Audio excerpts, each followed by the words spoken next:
Hey, what's up everyone? I am Jordan and this is my midlife sax crisis. So if you're looking at this table, you're probably thinking, Jordan, that's a little more than a saxophone. And that's true. So in this video, I'm going to go through all of my instruments that I have brought into this journey over the last almost 10 months that I've been working on my musical journey as a brand new beginner musician at the age of 43 when I started this. So I'm going to go through each one of them. I will bookmark the different instruments. So if there's one that you're specifically interested in learning more about and seeing how that works, I'll have that bookmark for you can check it out. But before we get into this, I would just ask if you haven't been here before or you've been here and haven't subscribed, please go ahead and hit that subscription, hit that bell notification. Definitely helps me out, helps out the channel, and allows me to continue to make these videos and talk about my journey as an adult beginner saxophonist, woodwind musician. But before we get into it, let's go ahead and clear off this table. So, all right, that's better.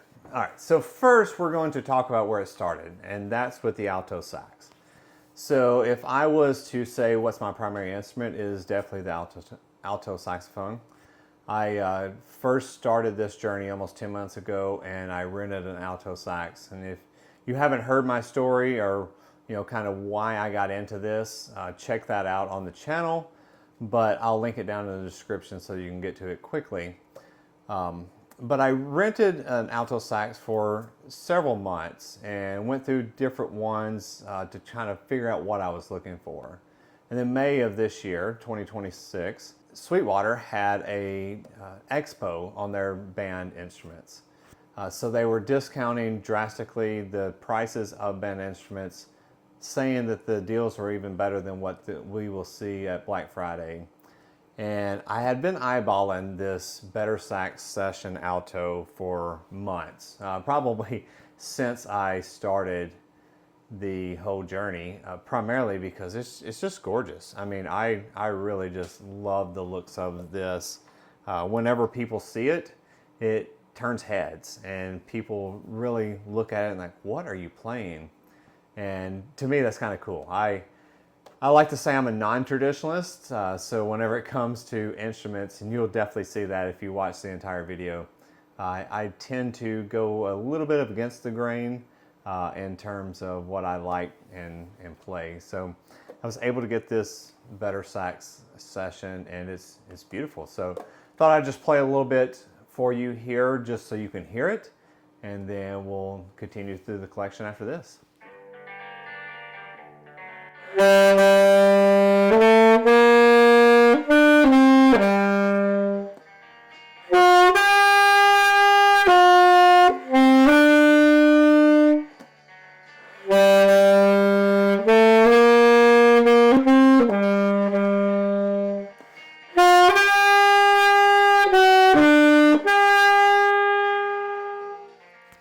So next up we have the Yamaha YDS-120. This is an electric saxophone. I got this primarily to practice when I'm on travel. And I have a video that I did where I recorded using this in a hotel room, and it's been extremely helpful in practicing when I'm on travel. Obviously it doesn't do anything for the amateur, but it definitely helps with fingering. And whenever you're a new beginner, learning the fingering and being able to play songs is huge to be able to help your saxophone journey. So stick with the same song and just play a little bit of a tune on this so that you can check it out.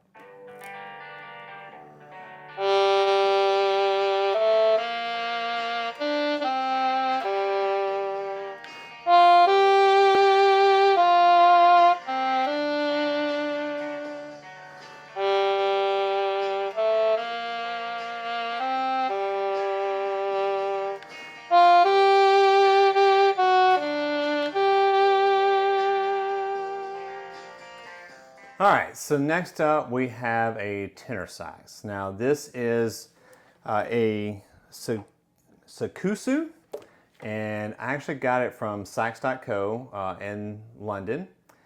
and it is their house brand. So it's made in China. It's on the lower cost spectrum. And you know, people say don't order cheap instruments from China.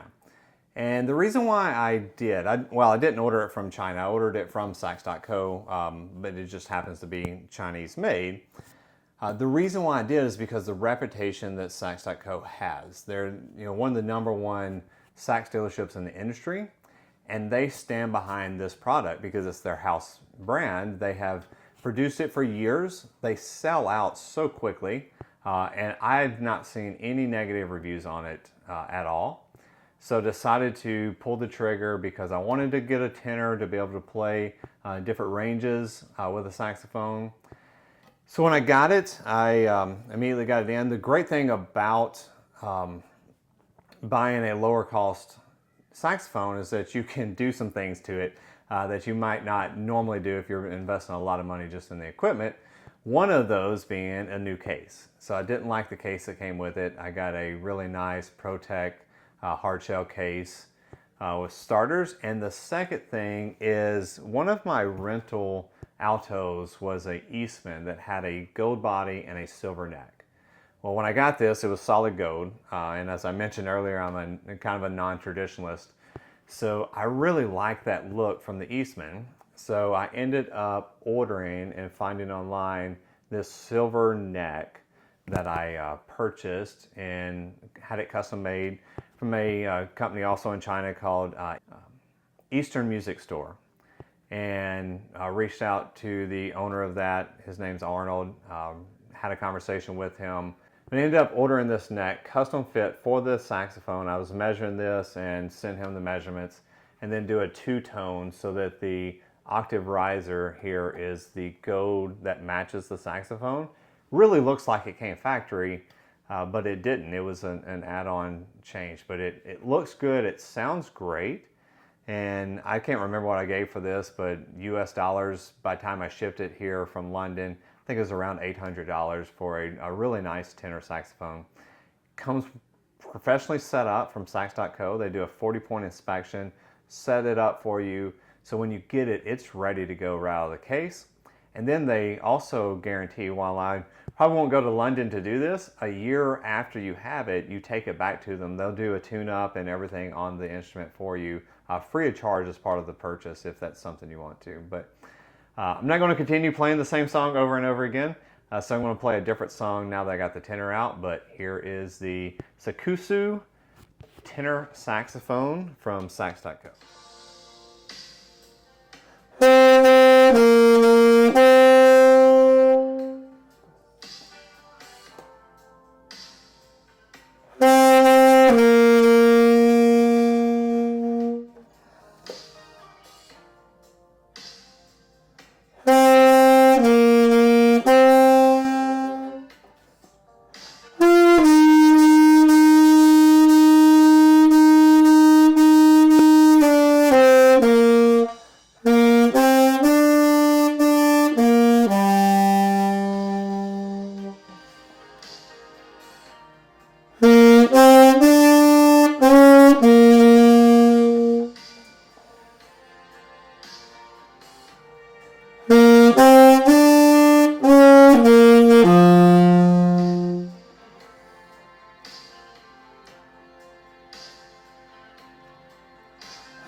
So you might be looking at this and thinking, what in the world is that? So this is the Vibrato. It is a plastic saxophone. It's made out of the same material that they make headlights for vehicles. And it's made by a company in Bangkok, Thailand called Vibrato Saxophones. So I work in technology. I've mentioned that before on the channel, and I've done a lot of web development over the years. So I first learned about Vibrato saxophone on social media, and I reached out to the company just to see what the price was. I couldn't find any type of website or anything like that that really gave me information about it. So I reached out to it, and I did like the price of it, but at the time really didn't need a tenor and was unsure of how I liked the plastic. So while talking with the company and the owner of the company, I mentioned to him I did web development and wanted to see if he'd ever had an opportunity to have a website made. And he had not, but it was something he had always been thinking about. So we did a little conversation for a little while, and ultimately I developed them a website. So if you go to vibratosaxophone.com, it's a website I developed. And in that process ended up getting a tenor saxophone from them just to really kind of play around with. This is a really neat instrument. I kind of like it. It's, again, something to look at. There's all different types. This is a special run he did that was white, and I was able to get one of those, but he also primarily does a clear version, and then he's done black and different colors.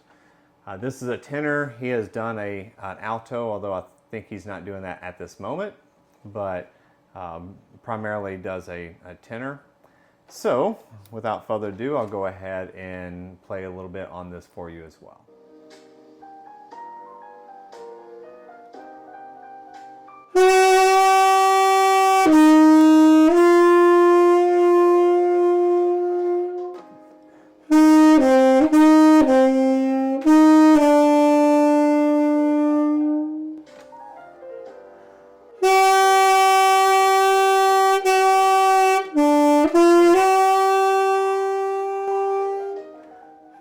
All right, so before I grab this next instrument, I have to tell you a little bit of a story. So if you look back at my videos, you'll see that I have done a video, a couple of them maybe, on playing a soprano saxophone. So I rented a Yamaha soprano saxophone from Sweetwater and really enjoyed playing it. I love the sound of the soprano, but that Yamaha was just so bright. And the soprano is bright in general, but the Yamaha is just exceptionally bright. I even talked to a few other people that are, really good saxophonists, and they agreed that it was just a really bright instrument. So sent that one back and ended up getting a P. Marriott soprano saxophone from them as well. And it had a great tone to it. So it took that brightness away, a little bit more of a darker tone for soprano. But the problem with it is it was really heavy. So with the soprano, straight soprano anyway, you have to hold it at a 45-degree angle. And it's just a heavy instrument, especially that P. Marriott. So I wasn't really happy with that. And you remember whenever I mentioned the tenor, I ended up getting a custom neck for that. So whenever I was talking to the owner of Eastern Music about the custom neck, I said, "Do you make custom saxophones?" And he said, "Yeah." I said, "How custom?" And he said, "How custom do you want?" Well, as I mentioned previously, I'm a non-traditionalist. You'll find out if you haven't already realized this, green is my favorite color. So I asked him to make me a green curved soprano, and he did. Here it is. Here is my Eastern Music curved soprano saxophone. And if you look at it, you immediately think, oh, that's a toy. It's not a toy. It's a powerhouse, actually. I'll play a little bit for you in here in a minute, but I asked him, make the lacquer green with the silver keyworks and the white Mother Nature pearls, and I tell you, I could not be happier. It is gorgeous. And I know many people look at colored saxophone, they immediately think cheap, and that's fine. I did not buy this to go play in an orchestra, or did not buy this to go play at Carnegie Hall. That was not the desire of this. This was for me to have fun. This is my fun instrument, and that's exactly what I do with it. Whether I get it out of this house or not, I don't care. It's for me, and I am extremely happy with it. It sounds great, plays in tune, which is something that is a struggle with sopranos in general. Now, I say it plays in tune. It plays in tune, or it can play in tune. I don't always play it in tune, but it is so much fun, and it's truly a powerhouse of a instrument. I was really shocked. Has a great dark tone for soprano. They said it's somewhat of a placebo because the horn is curved back. You're hearing a fuller sound as the saxophonist than, say, a straight soprano. And that might be the case. I don't know. But what I do know is it has a good tone to it whenever I play it. So without further ado, I'm going to play a little bit.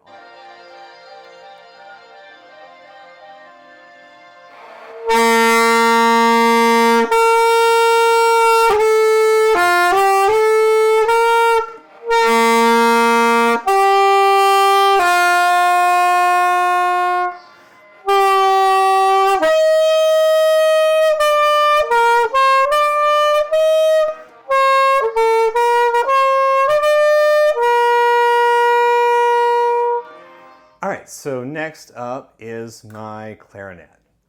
And if you've been around the channel or have watched any of my videos, you know that one of my desires is to play in a pit orchestra. That's one of the main reasons why I'm doing this. I absolutely love to play in a pit orchestra one day. And what I learned after I got into this is that woodwind players, saxophonists, are often required to play more than just the saxophone, primarily clarinet as well as flute. So when I first started this journey and learning that, I said, okay, what am I going to learn next? Well, first I went with the flute and then decided to step back from the flute for a little bit and grab a clarinet. So I got this in March of this year, or not this clarinet, I rented one from Sweetwater and got that in and started playing clarinet and got an instructor and started learning how to play clarinet. And then a few months ago, I was in the local music store and they had this clarinet, which is the Jupiter clarinet, and it was a demo model. So it was not used. This is brand new, come with all the same warranties and things that a brand new instrument would have, but it was a demo, so it had been on a stand and therefore got a significant discount. So I was able to actually purchase this and get into my own clarinet. And earlier this year, I was playing in a community band, playing saxophone in a community band, and that band broke for the summer. They took a break for the summer because they practiced in a school. The school was out. When they did that, I found a different community band that plays year-round, and they didn't have a saxophone chair, but they did have a clarinet chair. So I was able to join that band and have greatly enjoyed it. So since May of this year, I've been playing in the community band, playing clarinet, and it has just been a great deal of fun. So much so that I actually, when the first band went back, even though saxophone is my primary instrument, I've stayed with the band I'm playing clarinet in. So have greatly enjoyed playing this, actually significantly more than I thought I would. It has such a beautiful tone. So this is the Jupiter clarinet with the Bakken Coco Bolo wood bell. I do have a Bakken Coco Bolo wood barrel that's on its way. It was custom order, so it's going to take a little while to get in. But whenever it gets in, I put it on here. It's going to match the bell, which I think it's just going to be a beautiful combination. It has a beautiful tone. I was able to play one, and it just has such a good tone. So without further ado, I'll go ahead and play a little bit on this clarinet for you.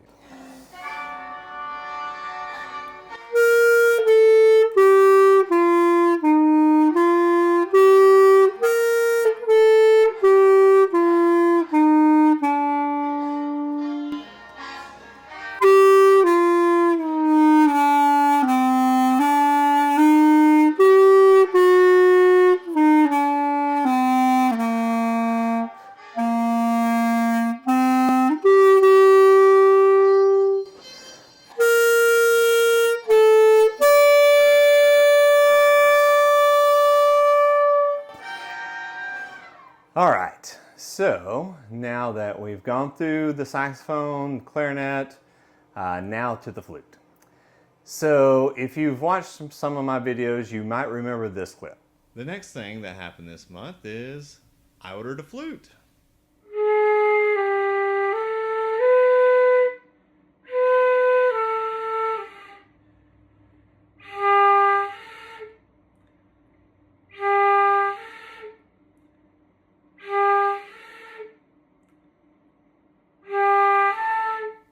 I then returned a flute. Yep, it is true. I did get a flute. I struggled a little bit, but it was in the beginning of me joining a community band. So I was very early in playing the saxophone, really early in joining a community band. So I was trying to figure all that out. And then I threw the flute in on top of it, and it just wasn't working for me. So I sent the flute back and kind of put it in the rearview mirror. Ended up going with the clarinet next, and then spent a few months with that. But I knew that I was going to come back to the flute one day.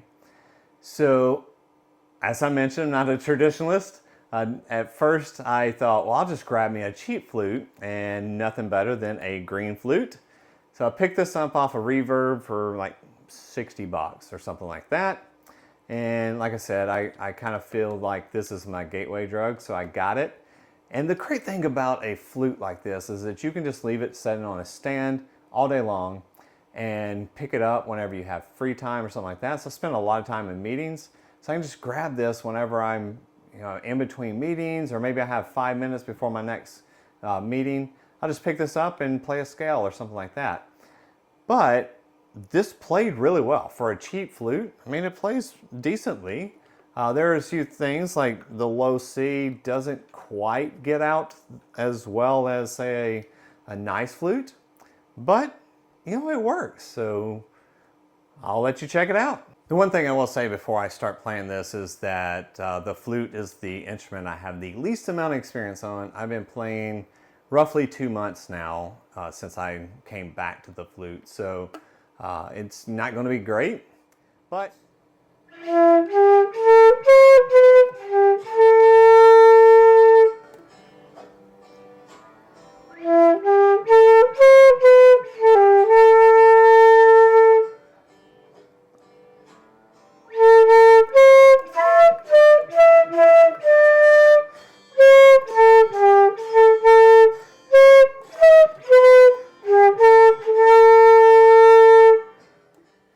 all right, so clearly that didn't go great with that flute. And the flute, the armature hole and stuff like that, it plays fine. It's just a little bit of a challenge to play in my experience anyway.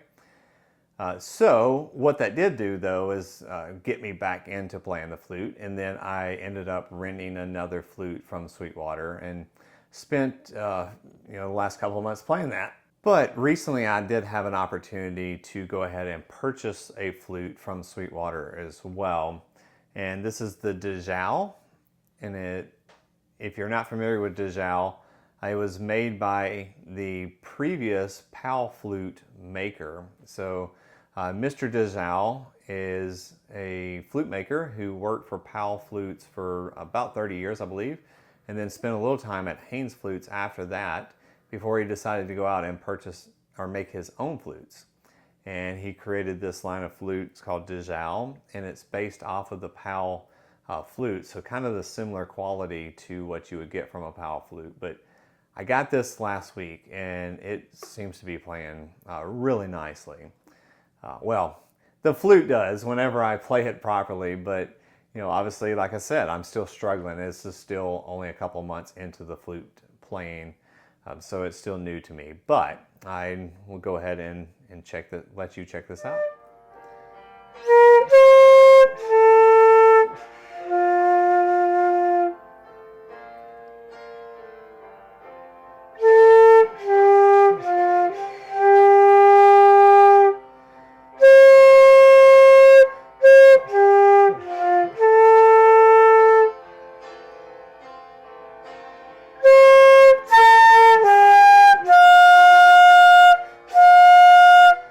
Next up, I got a little surprise for you. So a little while ago, after I got the flute and started playing, and I was researching and things on how to play the flute a little bit better, I came across a product called a Fliphead.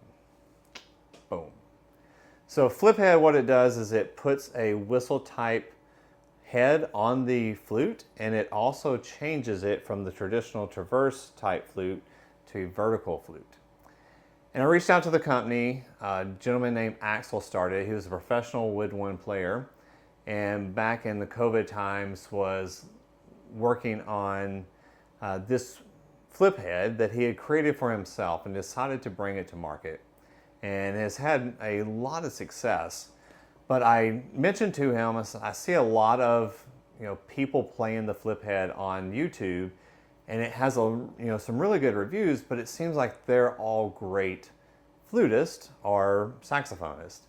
And what are your thoughts on a beginner trying it? He said, I created it really for the intermediate advanced player, but I'd love to have a beginner's perspective. So he sent me this, and there's another head. This is, he has two of them, and I've only got one out right now. I'm going to end up doing a full out review on this. So he did provide it to me, but the opinions of it is mine and mine alone. I will tell you that whenever I first got it, I put it on the flute and started playing, and within 10 minutes I walked out and told my wife, I said, I never want to play the flute any other way. And after I got to playing with it and spent a long time with it, it is really a great device. Now, Fliphead does not ever claim to replace the flute, and when I play this for you in a few moments, you will hear it does not have a flute sound. It kind of sounds the difference between a flute and maybe a Irish low D whistle, but I just think it's such an interesting device because it does allow you to play the flute in a non-traditional way, but the fingering and everything is still the same, but then have this really neat head that gives you a little bit of different armature. You don't have to worry about forming your mouth properly to blow across the armature hole on the regular flute. And it's just such a neat device. So what I'm going to do is play a little bit of that same song that I just played you, but with the Fliphead on the same flute, the Zhao flute, and let you hear the difference.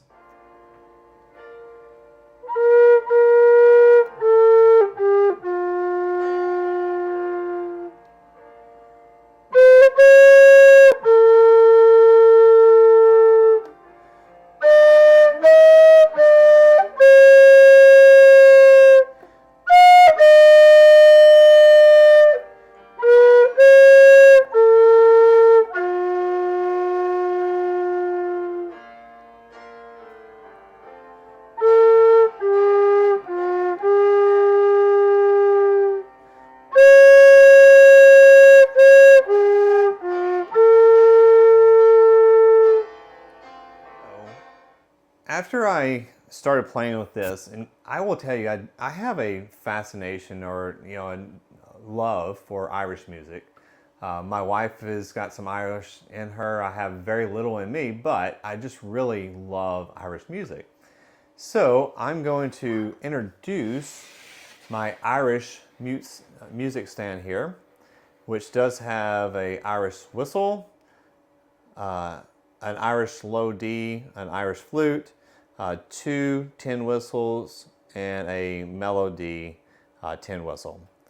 So I'll go through this, but the reason why I bring this up now is because when I played the Fliphead, I felt like it sounded like a low D whistle, but I didn't have a low D whistle to test it against.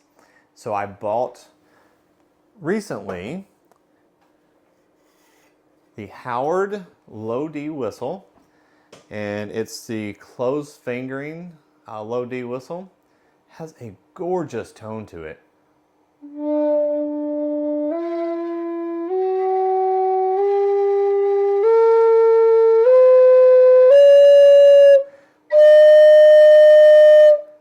But just a gorgeous whistle. So I wanted to compare that to the Fliphead, so I figured I would do that with you here. So first, I'm just going to run through, just like I just did, a D scale, and just going to go from the low D to the high D.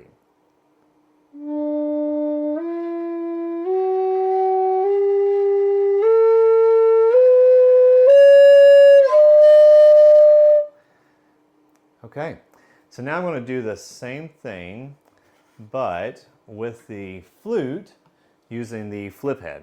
So I want you to listen to it and see what your thoughts are and if it sounds like it.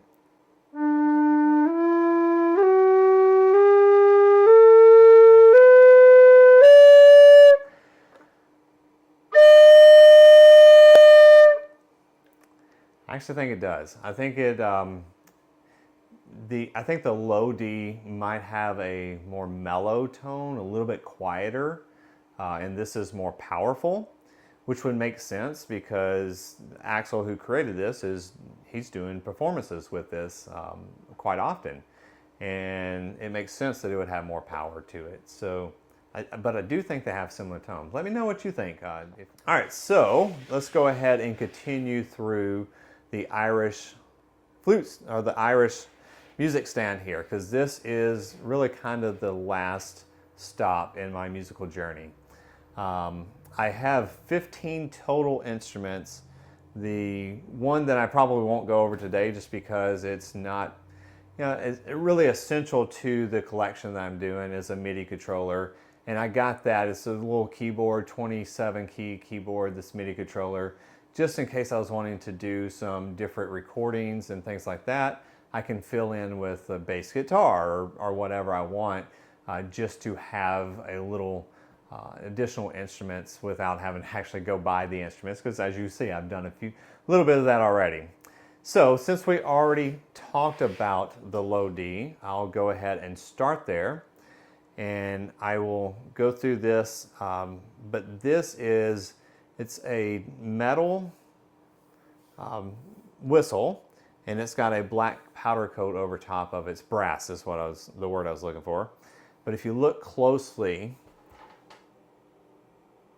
at the finger holes, you can see that brass. This is, it's called a silk finish. And then he has different heads that go on this. This is called a balanced classic head, and it's an M3. There's also a reed, which I understand sounds reedy, kind of like maybe a saxophone's reed. But I have a bunch of reed instruments, so I figured I would go with a little bit different. The balanced classic is supposed to, be more of a balanced sound, so that's what I went with. So I'm going to play a little bit of an Irish tune. I'm not great at the Irish style yet. I am working on that. So please don't judge me on that, but I will play a little bit of an Irish tune so that you can hear this.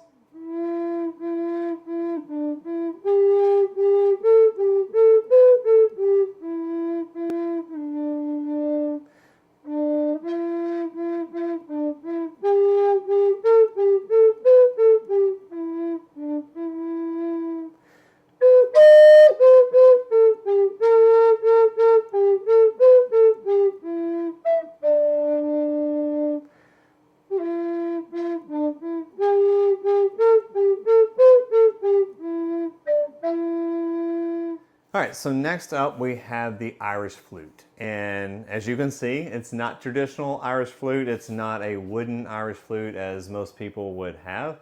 I plan on one day getting that, but I wanted to at least get to know the Irish flute a little bit first. And a gentleman in France named Erin Hushi is 3D printing these. Now I have a 3D printer, as you see the filament in the background often in my videos.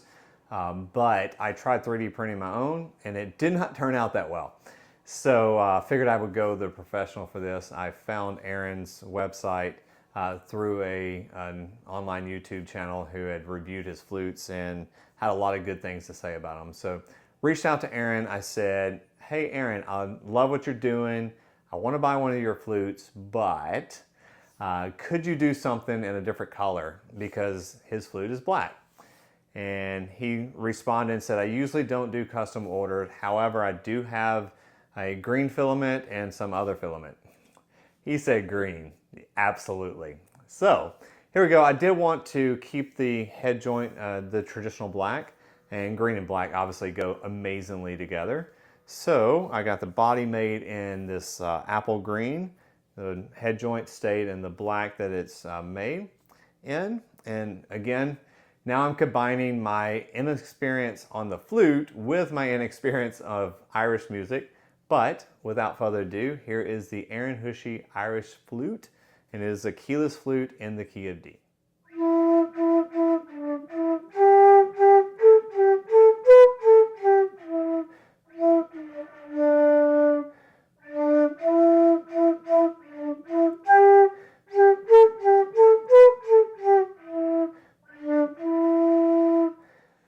of the things I do struggle a little bit, and interesting enough, this is what's called a close fingering Irish flute. The traditional Irish flute, the G or the D key is a lot further spread out, and even with this close fingering, I struggle to get that. So you probably heard some of that in my playing as I was playing. So I'm just going to keep it straight up. I'm not going to edit out those mistakes, so that way you can see really where I'm at on this journey. But we're coming to the close here. I will actually cover these last three together because they're really kind of the same thing. And that is the tin whistle. So I do have three, and I'll tell you why I have three. So I bought the first one, and it's a Walton's Mellow D tin whistle. And I got it in, and I was like, that's kind of cool, but I was struggling to get the higher octave.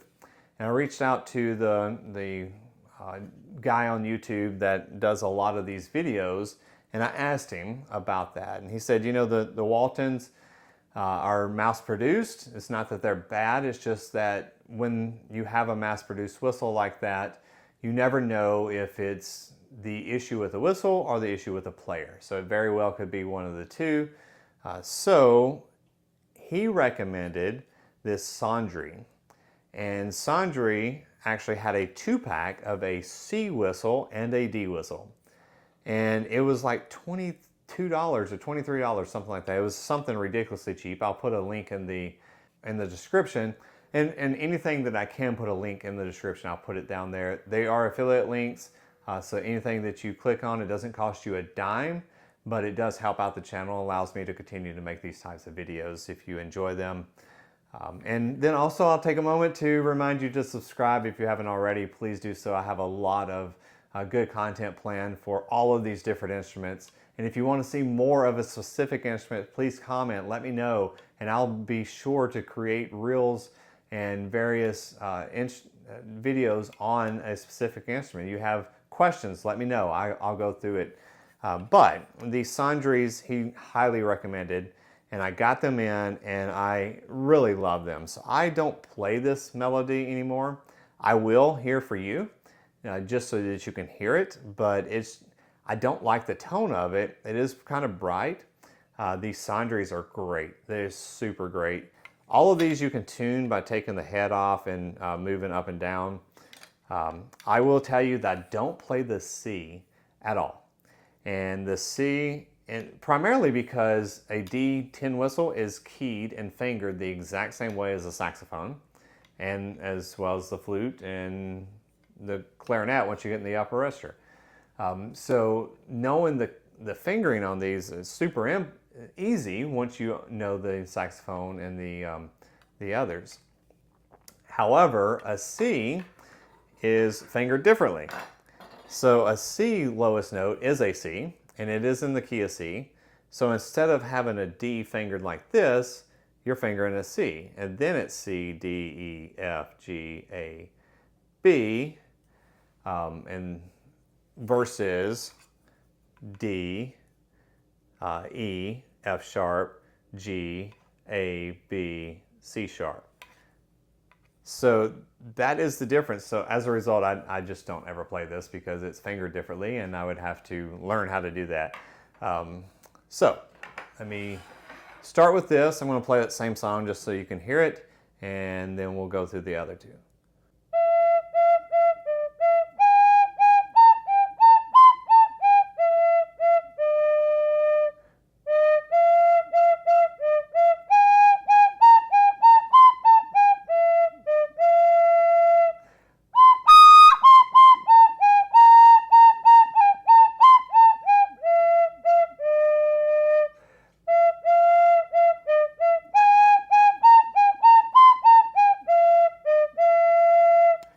Okay, that's the melody. So now I'm going to play the exact same thing on the Sondri D and let you hear the difference.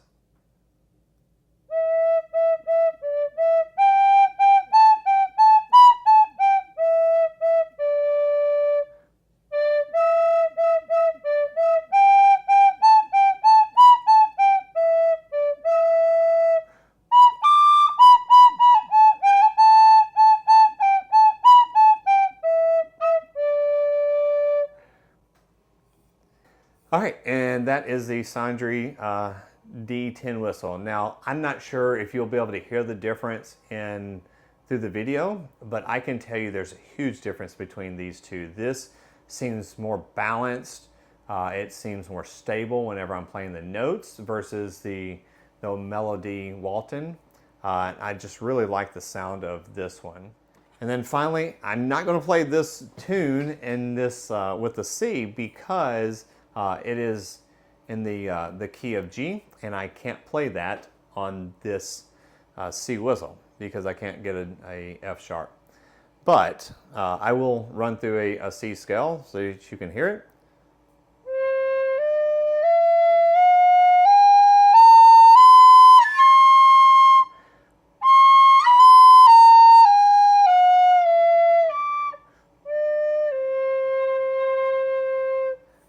There you go. There is the Sandri tin whistle in the key of C. All right, if you've made it with me this long, thank you so much for hanging out. I appreciate you going through the instruments with me. It's been a great experience because, you know, whenever you have all these instruments, you don't play them all every day. Obviously, there's no way I would never be able to work. But I do pick up a tenor every now and then, or I pick up a soprano every now and then. But to be able to go through each of them, it's been so fun doing that. So thank you for coming along that journey with me. With that said, if you'd like to see more content, please feel free to subscribe, like this post, comment below on what you liked, what instruments was your favorite, what you'd like to see more of, and I'd love to just continue to make these types of videos for you. Thank you and have a great day.